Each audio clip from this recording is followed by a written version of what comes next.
Yeah, yo, I went to Delaware Friday. Alright, I'll tell you later, bro. Fucking bitch. Barak Yahweh, Barak Yahushai, Barak Yahweh, Barak Yahushai, Barak Yahweh, Barak Yahweh, Ba'Hashem Yahushai, Ba'Hashem, God Kodash. That belongs to the apostles and the elders of great most on to well. Salutations to the open elect out there, man. You brothers that sincerely do this thing in the utmost truth and sincerity to the grace of the Most High, man. Once again, we've been blessed to do another group lesson after camp. And this week's topic, which is going to be getting into the All Wars of Bankers Wars, which is a quick documentary on YouTube. You know, but the guy didn't filter all those things through the scriptures. You know, he was just saying pretty much showing you how all these different wars that you've been seeing throughout the ages are bankers' wars, but really pursuant to the book of Exodus 15:3, these wars are orchestrated by the Most High. You know, and the reason these wars happen is over these private central bankers, who their ultimate goal is to go into these different governments, print their money. Don't have the government print their money and issue it at a certain interest rate. Now, when we go into scriptures, we're going to go on scriptures on usury, Lord willing, and clay, and primarily an unjust balance. You see that, wait a minute, you're not supposed to be issuing, you're not supposed to be taking goods and commodities and in return getting paper with ink on it. Go ahead, brother. This is Proverbs chapter 11, verse 1.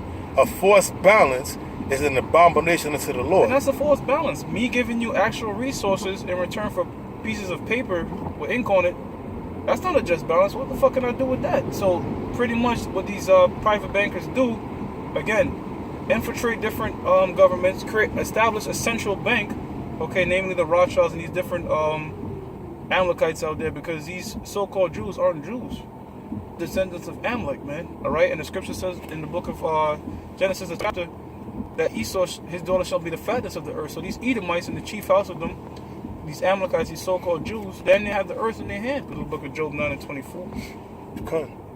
They are Khazars, man. They're Khazars from the Khazarian Empire, and they cripple if you try to establish your own central bank and print your own money, they're gonna attack you. That's what that Revolutionary War was about. And this guy Benjamin Franklin said that. He said that's what caused the quote-unquote Revolutionary War, because King George got orders from the Central Bank of England that because of the 13 colonies, they had their own money, man. They was printing, they had their own money, and it was backed by gold and silver, and they were flourishing.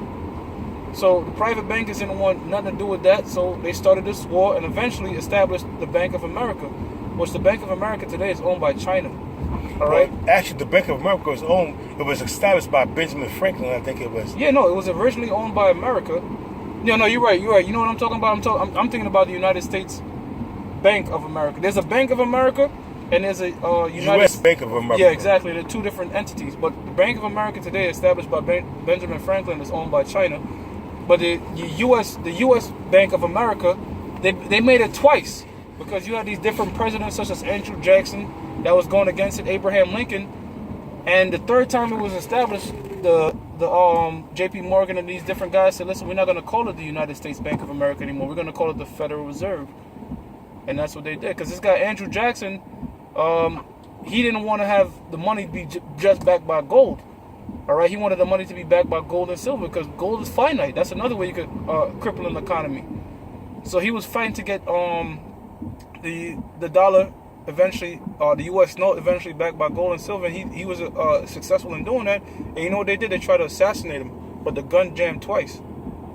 Okay. And Andrew Jackson is also known as the Indian killer. Yeah, don't get it twisted. These so-called presidents, they're not righteous people. They're fucking wicked. Their interest was in the benefit of the white man. All right, it was white man against white man. It was Satan against Satan. They didn't give two fucks about Israel. All right, Andrew Jackson, Benjamin Franklin, they didn't give two fucks about our people. They were just warring against each other, man. All right, because you had the so-called secret societies, if you will. They're not all on the same page. All right. You had the Bavarian Illuminati that infiltrated the Freemasons that was here in America, man. The Knights Templar. You have different secret societies. Yep, the Knights Templars as well. They eventually you had that King Philip. He gathered all them up and killed them. Why is that? Because the Knights Templar was doing the same thing, debt-based banking, trading commodities for fucking ink and paper, man. What were some of the precepts they got there for Proverbs 11:1? All right, Proverbs 11:1. I got you right now. What's that scripture in the back up with the clay? Proverbs, that's I got it right now. a just weight, and balance. You gotta quote that out. This is Proverbs chapter 16, verse 11. A just weight and balance are the Lord's.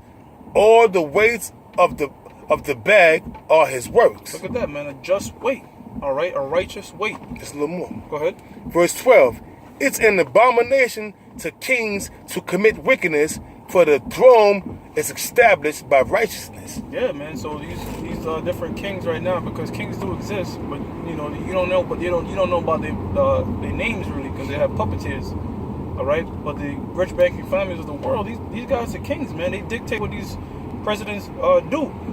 All right, and if you try to buck up against them again, you get assassinated. You got this guy Abraham Lincoln. A lot of people think that Civil War was about emancipating niggas. That had nothing to do with freeing you fucking niggas out there, man. That was another bankers' war. All right, because you got this guy Abraham Lincoln was printing something called the greenback, which the greenback was not issued by a central bank. It was issued by the government. All right, he got approved by Congress or Parliament to print the money, and he did it, and they were flourishing by that, man. And that greenback was backed by silver and gold. Exactly. It was backed by silver and gold. So once the Union did win, the Union did prevail against the South, they said, no, listen, man, this nigga got to go. Because he established the greenback, so they wanted the American currency to be backed by nothing, which is money magic, Babylonian money magic, that system that's created by money from thin air. So that's what they wanted, and Abraham Lincoln, or say his last name was Springfield. He had the currency backed by silver and gold, the green. So what they did, they killed this nigga, and nobody else dared to buck up against the establishment. And so they see what happened to this nigga, so they was like, fuck that shit, we going to fall back.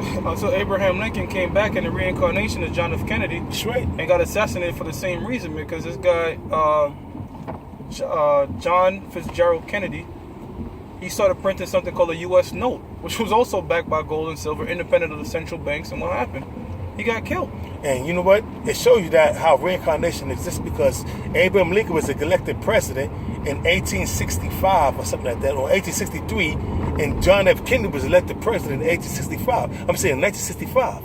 He came right back into the same exact shit, bump up against these private bankers. And he got his ass handed to him. Don't you know that's the same reason why they took out Adolf Hitler? Adolf Hitler, prior to World War II, in Time magazine, he was very admired, because after World War I, Germany was pretty much devastated. All right, because you have to pay the war debts. The losing side has to pay the war debts, right? So does the winning side. Yeah, but if you're Germany had to pay they do, you're right. But I'm saying Germany had to pay for the cost of the war, and not only that, to fix up their economy. Now, if you have a money backed by nothing, all you could do is just print more of it. Hence, hyperinflation. That's why that Georgia Deutschmark wasn't worth shit. So this guy Hitler came on the scene. And guess what? He started printing his own German-backed note, which was backed by gold and silver. It was his own note. It wasn't printed from a central bank, and Germany started fucking flourishing, man. All right, the economy started booming again. All right, of course, you know that's what threatened Britain. Britain was always scared of Germany, because Germany's economy. As you know, I gotta say this right here, bro. Adolf Hitler, he didn't perish in 1945 like these elites and like the people claim, because he died. Because you know he was a Rothschild. So Adolf Hitler, he went to Brazil, or even I think it was Brazil or Argentina. I'm leaning on Brazil, and he died in Brazil, and at the age of 85. Just like Ken Lay, that was the head of Enron. If you heard about Enron, they made a movie, and he supposedly had a heart attack. That nigga faked the man. They got that nigga out. He was part of the elite, man. They said, "Listen, man, you gonna fall back, and you're just gonna be living, and you gonna say you're gonna be out of the limelight." But they faked his death, man. So Adolf Hitler didn't die in 1945 like Benito Mussolini did, and his wife, man. Adolf Hitler was a part of the elite. He was a Rothschild. He died in Brazil at the age of 85. He was funded by the Brown family on Wall Street to prop up this particular war, because his bankers make money off these wars, man. And he's also funded by Prescott Bush. Prescott Bush was George Herbert Walker Bush's father. Look it up, bro. He was funded by Prescott Bush, man, and the Rockefellers. Standard Oil. Standard Oil was owned by the Rockefeller before they changed their name. Standard Oil was funded, and IBM, and Bavarian Motor Works, which is BMW. Bavarian Motor Works funded Adolf Hitler in that war. So Adolf Hitler was not really a bad guy like how the society portray him, because he was. They really. Well, yeah, bro. They didn't know. Look, these bankers don't know who the fuck is gonna win, but they prepare for whoever to win. So they fund both sides in the sense of, if Germany win, we Gucci, because America's gonna be paying that debt and we're gonna be making the money. If the Allies win, so they don't give a fuck who wins. We man. Gucci. We still Gucci, because guess what? Both of them gonna be paying. We funding both sides, and both of us gotta pay us back. But the one that loses the war gotta borrow more money to build up its economy and build up its society, and plus pay us back. But the winner that's gotta pay us back and abide by our rules. Hey, let's get some more scriptures real quick. So this is Man, there was one in Rebecca that speaks about clay, man. Clay, right? Yeah. Yeah. Now, lady starts off with thick clay. Yeah, you got that? So this is back in Proverbs chapter 11, verse 2. When pride cometh, then cometh shame, but with the lowly is wisdom. Can you give me some precepts on in the TSK on Proverbs 11 and 1? Yeah, I got you. 2 and 6. All right. 11 and 1. Yeah, why did I forget that? Habakkuk chapter 2 verse 6. Shall not all these take up a parable against him, and a taunting proverb against him, and say, woe to him that increaseth that which is not his? And who fits that, man, but the so-called white man? All right, namely, you fucking scumbag Jews, man. You take everything, man. You're not satisfied. You damn near take some people's heritage. You call yourself the Israelites. You call yourself Saudi Arabians. All right, because the Saudi royal family ain't real fucking Arabs, man. They're the house of Saud, man. The They house are of Saud, Arab Jews, They're man. fucking crypto Jews, man. Hitler was a so-called crypto Jew. These so-called Jews damn near devour everything. They're just parasites, man. And they're not the real Jews at that. Go ahead. They got their hand in everything. How long? And to him that ladeth himself with thick clay. That thick clay, man. Clay has no value, just like these fucking FRNs, whatever type of money you want to call it, euro, yuan. All these things are backed by nothing, man. And what they do, sell you those notes at interest, man. They laden themselves with thick fucking clay, man. It's a debt-based society, man. It's all about credit history and building up your credit. One just tell you.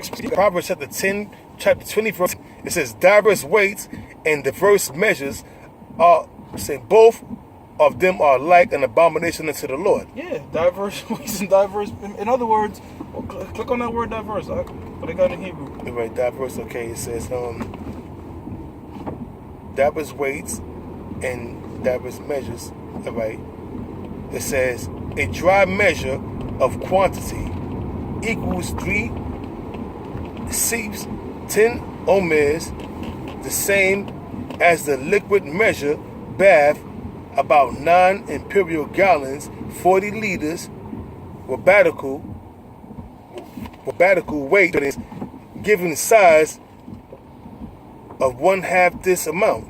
All right. So in other words, having diverse weight. One day the money is valued this amount. Next minute is valued this amount. Next day is valued that amount. It fluctuates, man. Money ain't supposed to be so. A weight is not supposed to be so.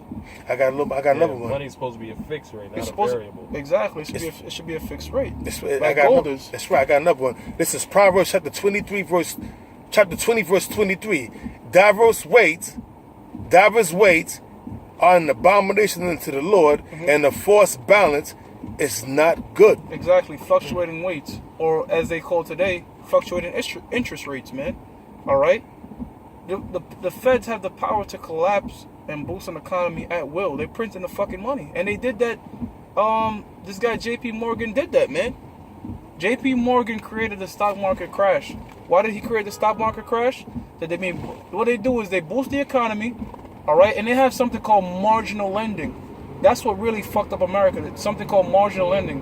Marginal lending is this: if something is worth $100,000, I can buy it for $10,000, right? You could buy it at 1/10 the percent, 1/10 the fraction of what it's worth. But you got to pay that usury, man. Check it out though, bro.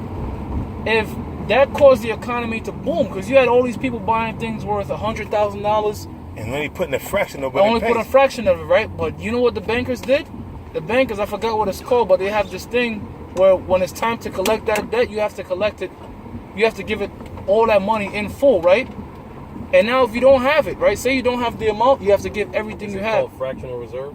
Fractional reserve banking. That's right. And you gotta get everything you have, man. What it's called is fractional reserve banking, and they establish it by marginal spending, marginal investment. You just invest a margin of what you need to get the thing. So, say for example, I go to buy a house, right? And it's worth $100,000. I put down $10,000, right? Say I got now $50,000 invested in that house. If the bank wants, give me everything right now. You don't have the $400,000, so I'm gonna take that $50,000, and that's what the fuck they were doing. So they will boost the economy. All these people was doing, through fractional reserve banking. All these people was buying up these different things, and when J.P. Morgan was ready, collapse the economy, take back everything collect all that debt, even if you didn't have the money. So yeah, people invest in this money thinking, damn, I'm about to pay off this thing and finally own it. Nope. Fractional reserve banking, and when you do that, when you collapse an economy, you can buy farms, everything on pennies and a dollar. And that when you look up that research during the time of J.P. Morgan, is that this guy, they did that up and down, quote unquote, these Great Depressions, and they were buying up over 1,000 different banks, man. Huh. And that's how they did it, and that's what this dude did.